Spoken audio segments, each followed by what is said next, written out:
Ain't nobody recession proof. Invest in you, that's what it's best to do. Hey, yo, Eeze. So that leads us to the present time, man. KD3 just reached its 1 year milestone anniversary, nominated for Best Rap Album.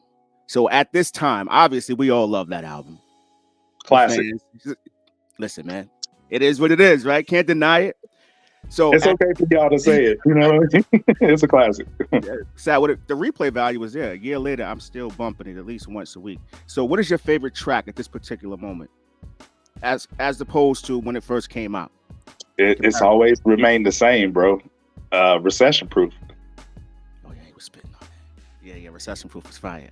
Listen, man, like, of course, Michael and Quincy and 30, when I first heard them, I was like, these are going to be the big records, like the state, you know, Hitboy gave Nas some stadium records. But when I heard Recession Proof, it took me a while to get past it. Like, I kept going back to it, like the rhyme schemes and stuff he's using on there. You know what I mean? It's just insane. You know what I mean? Like, we say, from a Census Bureau, they put up a killer's mural. It's a different world with 30 shots, clip a curl, melon pop. Like John Fitzgerald with his girl in a drop. If he could get hit, then anybody can get got. Like, that's crazy to me. Like, you know, how he's weaving that. He even did it in the hook. Like you point out so many times on your show, the way he weaves hooks into rhymes, like they could be bars themselves. Like, you know, can't be out here moving sloppy. Movie lobby, they shot him out of his two Hirachis. I'm on a yacht, old smash with a newer body. New makes, new models. I won't let them stop me. I mean, my mind was blown when I heard that song for the first time, bro. And like we were speaking about his verses, everyone can do that for whatever reason. He has the uncanny abilities to, like you stated, his hooks can sound like lyrics or within the verse, right, but they don't sound catchy or outdated, or he never compromises. Like, it just works and it transitions well. You know, you're listening to the hook, but at the same time, the caliber is still there, man. And that's what makes it who it is.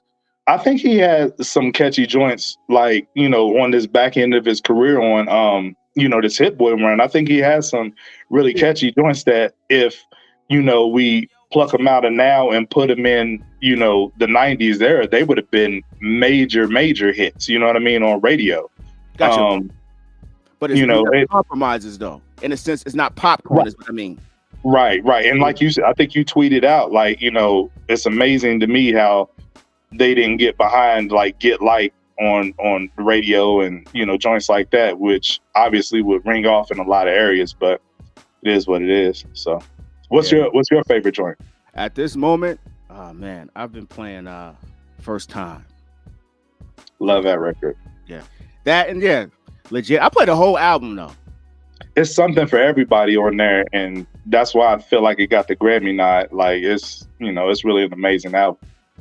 Yeah, hopefully, you know, I'm not big on the Grammy talking stuff like that. I like when artists get nominated because obviously if you put yourself through that ringer to get nominated and have someone decline it, you care. So I would love to see them win, and it's good for his credentials because he deserves it, you know, at this particular point in his career to be doing what he's doing.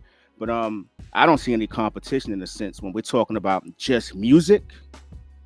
No fame, the other stuff, I think they should win it, but we'll see what happens, man. What's your take on that?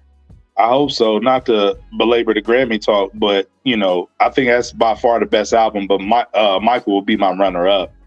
You know, I think those two are far and away the best albums, but I think KD3 is a notch above Michael. But the you know, what could be considered the most impressive thing about KD3 is just Nas and Hitboy. You know what I mean? If you look at the other, you know, nominees, Metro's album is a producer album with star-studded features from everybody. Then you got Her Loss, which is a collab album between 21 and Drake with a bunch of different producers. Then you have Michael, which, you know, is a solo record, but a lot of different producers and a lot of features contributed to that. And then you got Utopia, which, you know, Travis is a mega artist, but it's a lot of people with their hands in creating and crafting his album. Yeah, that's a great point. KD3 is just Nas and Hitboy in the studio by themselves, like, you know, no features, 17 tracks, you never get bored. And they crafted a classic. And Hitboy's versatility on there sounds like it's it's cohesive, but it sounds like he's giving you different vibes, you know, trap vibes, boom bap vibes. Like he's doing everything on that album. And it's standing the test of time. It didn't sell a bunch of records what people like to focus on, but it's still here. Hey, yo, Eeze.